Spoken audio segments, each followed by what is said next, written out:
welcome to my channel. My name is Sharon, and this is a channel that is dedicated to all things related to narcissism. I make videos every Monday, Wednesday, and Friday on all types of topics related to narcissism. So if you haven't already, please take a moment to subscribe to the channel so you don't miss any videos.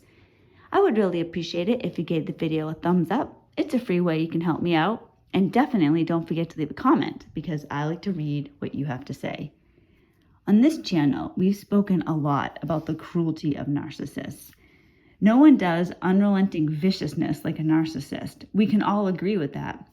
But what about if I kick it up a notch and say that narcissists are so depraved that it is at least understandable that some people believe it goes into something otherworldly, the demonic? Are narcissists demons? Are they influenced by them? What are narcissists? Why are they so cruel? In today's video, we're going to talk about that. A lot of us, me included, came to the conclusion that yes, something out of the ordinary is happening with a narcissist. Something so extreme that my mind crossed over from never considering that demons existed to do they to yes. I feel weird saying this, but absolutely I believe that narcissists are actually so cruel, so extreme that I believe they are truly evil to the point of demonic, that they're possessed. I know it sounds crazy to many people, but I truly believe this. I'm convinced. The cruelty is part of it, but what really tipped the scales is the extraordinary things that have happened, not only in my life, but in Joe's life and in many of your lives. I used to be what they call a cafeteria Christian. I believed what I wanted to believe. I'll take some feel-good prayers and a little bit of God get me out of trouble, but the devil and the reality of hell, no thanks. I used to be able to have these views, and I'm not sure if it's good to do that or not, to cherry pick, but I think most people are like that. I know people from most other countries can't say this, but in America, where I am, most people say that they believe in God. But I'm sure most people don't really believe that 1 Peter 5:8 is real. Be sober, be vigilant, because your adversary, the devil, walks about like a roaring lion seeking to destroy you. Now imagine if that was true. Let's think about this. Imagine if your neighbor called you and said that they saw a lion outside, or the news is reporting that there's a lion loose in your town somewhere. Would you go outside? Would you go walk your dogs? Would you let your kids play in the backyard? No, you'd be terrified. Something bad is out there. I need to protect my family. Well, the Bible is telling you that the equivalent of that is happening right now. Be sober, be vigilant, keep on the lookout, because there is something bad. There is a roaring lion walking around you right now. Now, for me, it began with water. We began to have random water all over the house. Now, this is when I was still with my ex. Puddles formed in the middle of the floor. Water dripped down the center of the walls. The area around my ex's desk was saturated with bad smelling water. This water smelled like urine. It was disgusting. And it was all over the house. And when I tell you it was dripping down the middle of the wall, literally, it would just randomly start, and it was like a teardrop coming down from the middle of the wall. It was on the stairs, it was in the middle of the floor, it was all over the house.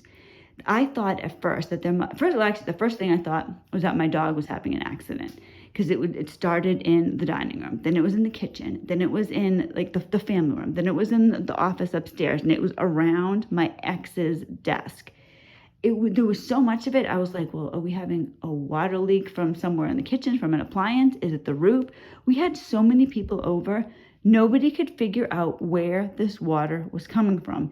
They just couldn't figure it out. I had never experienced something like this. They had never experienced something like this.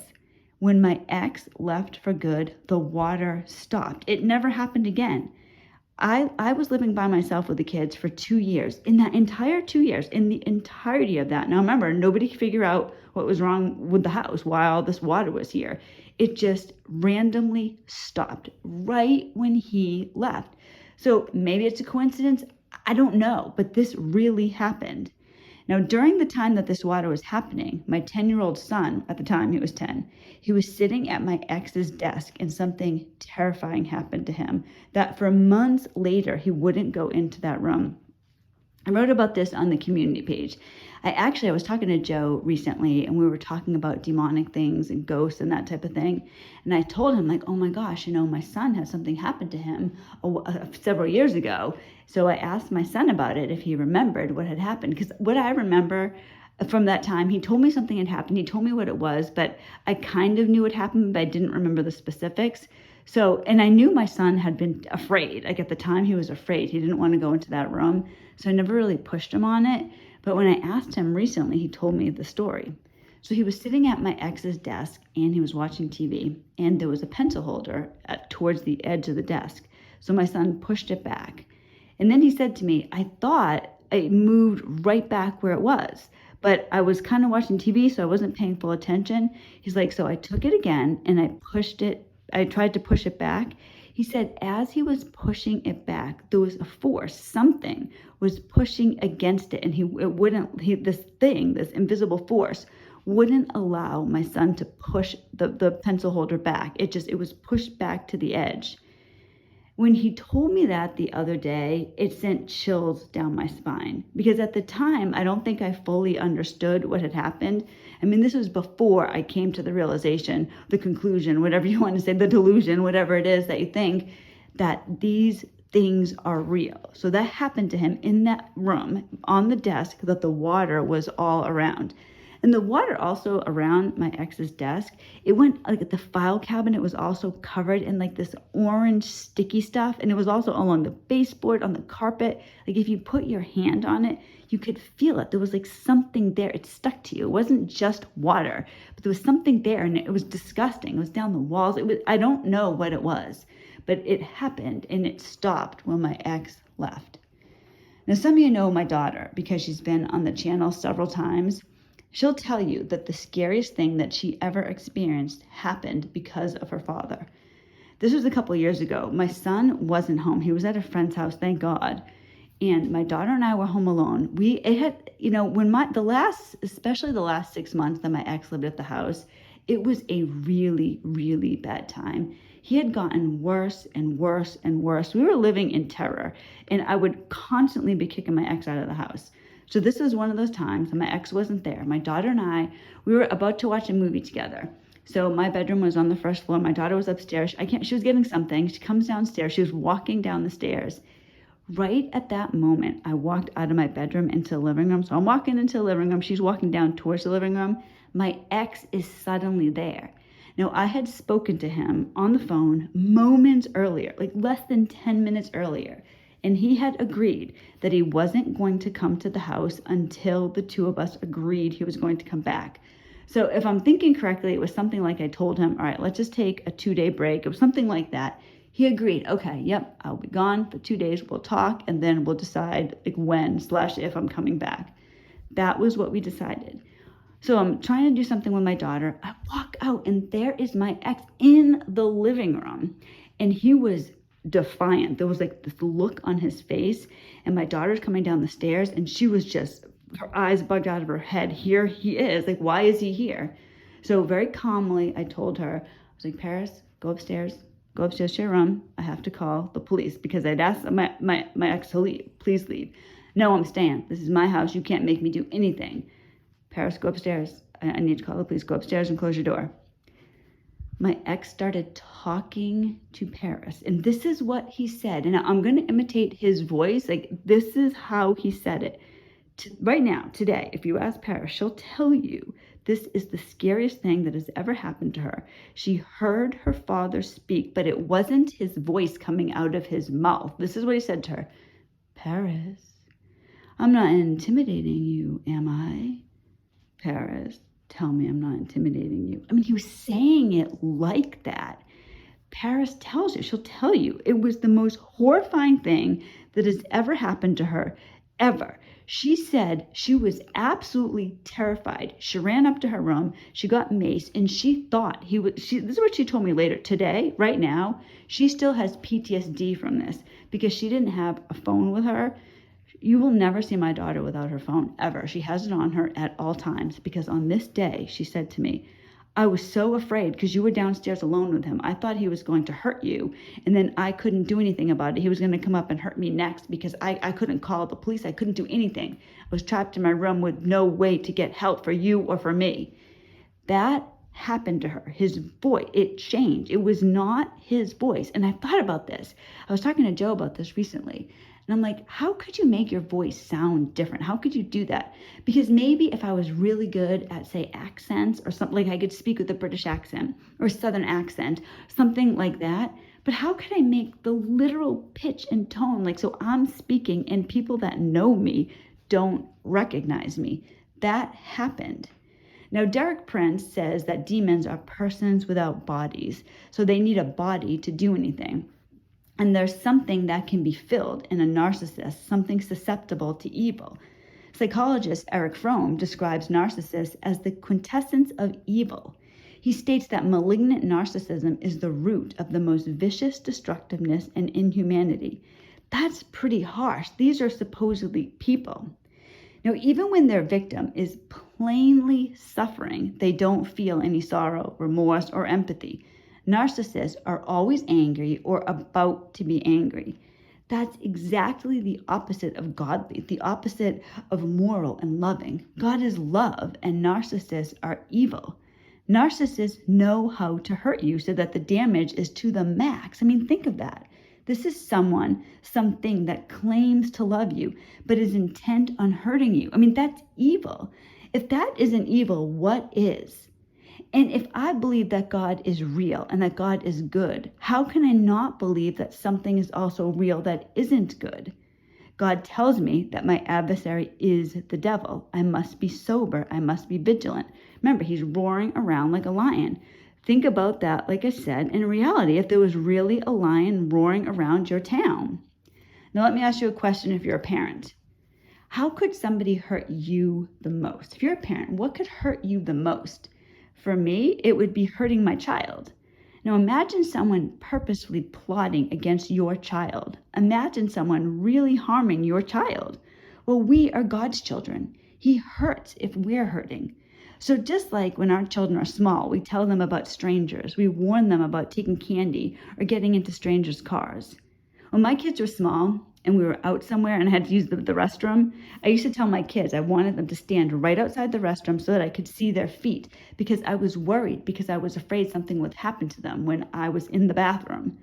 I used to tell my kids if they were lost to find a woman with kids. I would always tell them, find a mom, find somebody that has kids with her and ask her for help because I wanted to protect them. And when we first moved to New Hampshire, I thought something had happened to my children. It was horrible. We had first moved to New Hampshire and my ex and I were unpacking things. We were, really busy with the move. And I told my kids, when I was in New Hampshire, behind the house was 40 acres of woods. And I told the kids, all right, you guys can go play. My son was 7 and my daughter was 10 at the time. And I told them, you guys can go outside and play. Your dad and I are going to be unpacking and doing things. Well, at one point, I went to look for the kids and I couldn't find them anywhere. So I started going into the woods and I'm calling them. And eventually I started to panic. I was terrified. I can remember what was going through my mind. I'm running through the woods, screaming my children's names, screaming for them. And I'm thinking to myself, oh God, why do we move? Why is this happening? Oh my God, I'm picturing my kids being murdered, my daughter being raped, because that immediately started going through my mind. It was real terror because I couldn't find my children. I decided I got to call the police. I have to call 911 right now. I ran into the house to get my phone. And my kids came upstairs from the basement. They were in the basement. They'd come inside. I didn't know that they were in the basement. They couldn't hear me screaming because I was outside.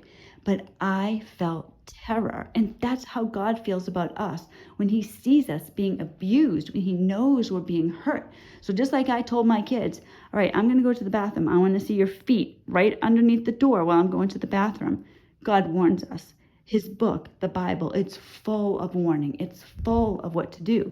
But if we're cafeteria Christians, if we're, well, I'll take a little bit of this, devil, no, I don't want that stuff. That sounds kooky. You're going to get hurt. We need to remember we must be vigilant. We must listen to what God says because there really is evil out there. God warns us because he knows this. He knows that Satan is real, very real. It's up to us, though, whether we listen or not. Think about your own kids. You want them to listen. When my kids were little and I wanted to see their feet in front of the bathroom, I wanted them to listen. I told them if something happens, if you get separated from me, find somebody, find a woman with children, because I wanted to protect them. If they didn't listen to me and they did their own thing, they could have gotten hurt. It's the same with us. I mean, let's talk about what makes somebody human. What makes us human? I think it's our love. It's our empathy. Last week, my daughter's pet guinea pig passed away. This was horrible, you guys. I sat with her in the middle of the night while she held the dying guinea pig. Both of us cried. Yesterday, we picked up S'more's ashes. It was heartbreaking. Paris was absolutely devastated. As soon as she got the call that her pig was ready to come home, we went and got her. And Paris I was at work, she was at home, and she texted me and told me that the ashes are ready. They're ready to be picked up. I need to bring S'mores home. And I got that. I understood that. I've had animals die and it's horrible. And I love S'mores too. And she had to have this guinea pig come home. She had compassion for this little animal. We loved this little animal. So we got her as soon as she was ready. And that's compassion. It's love. It's empathy. What about her father? He doesn't see his kids, talk to them, know them. He doesn't know that last week Paris was devastated. She's still sad. She still misses her little animal. He doesn't know. I can't even fathom my children being out there somewhere. I don't know. I don't know if they're okay. I don't know if they're being taken care of. I don't know if they're hungry right now, if they're sad right now, what's happening. That's who this person is. That's not normal. It's not human. It's evil. And something that isn't from God, who is it from? Going so far as to say that you believe in the devil being real sounds nuts to some people. I get that. But that's true with many things until you see it with your own eyes, until it happens to you. My ex broke me one time. He was giving me yet another silent treatment, and I was tormented by it. At one point, and I can, sometimes some of these things that happen, they just like stand out in your mind. And this is one of those times. I literally begged him to stop. Please, please, please talk to me. It was a humiliating thing for me to do. I can remember it so clearly. I couldn't take it 1 second longer. So I told this person who claims today, right this second, that he loves me. I can't even imagine. I can't imagine me being in a situation with Joe where he's saying to me for whatever reason, Sharon, I'm so hurt right now. Please help me. Please, please. I would do anything to help the people that I love. There would be no circumstance, even if I was so mad at Joe, if he said that to me, no matter what, I would be there in a second. I would be, I was on my knees begging my ex to talk to me. I'd be squatting right down next to a person I love if they said that. Of course, I couldn't do this anyways. But somebody's hurting, the person that you say you love. What my ex did, I begged him, absolutely begged him. I was being tormented. He watched me and I could see his eyes. There's nothing in his eyes. In the doorway of the kitchen, I was on my knees. I just sunk to my knees. I was distraught. I couldn't take it at all in that moment. He literally stepped over me to leave. He didn't care.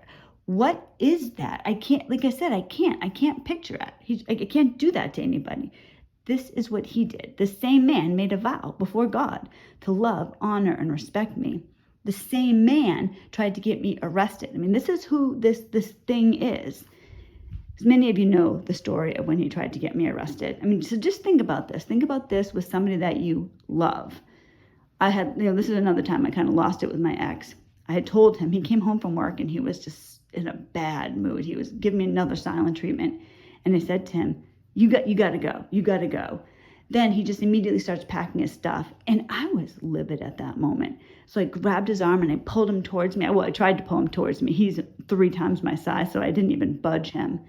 Kept packing. And then I said to him, you know what? Screw you. You are such a jerk. I'm going to tell people exactly who you are. He turned around. He looks at me with hate in his eyes. I could see it. It was there. He starts banging his head over and over and over on the wall while screaming at the same time, "Mommy's hurting me, Mommy's hurting me." I called the police yet again. I called 911 because I don't know what he was going to do. He's hurting himself. Is he going to hurt me, the kids? I don't know. The police come to the house. He actually continued to say to the police, "She hurt me. She did this. My wife, she banged my head against the wall." Now, thank God it wasn't believable at all because he was so much bigger. There's no way I could have lifted him. I mean, he told them that I lifted him and threw him into the wall. They didn't believe it, but he tried to get me arrested. Now, on top of that, that triggered a CPS investigation because there was an allegation of abuse in a home with children.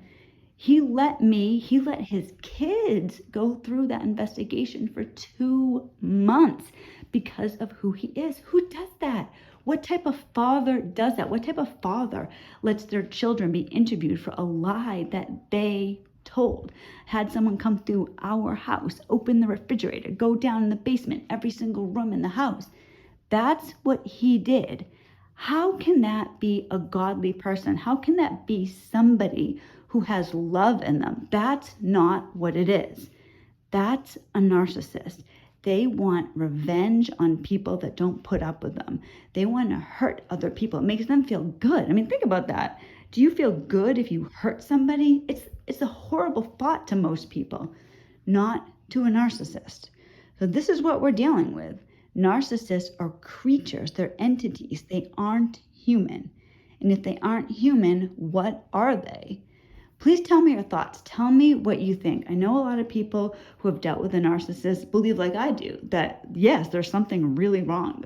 They're demonic. They're evil. Evil really does exist. Narcissists open our eyes to a lot of things that people that don't get this, don't know narcissists, they have no idea how blessed they really are. Those of us dealing with narcissists deal with real torture. Thank you so much for watching this video. I really, really appreciate it. I'm going to do a video with Joe this weekend, so I will see you Monday with Joe. I hope everybody has a great rest of the day and that you have a great weekend, and I will see you at the end of the week. I'll see you at the beginning of next week. God bless everybody.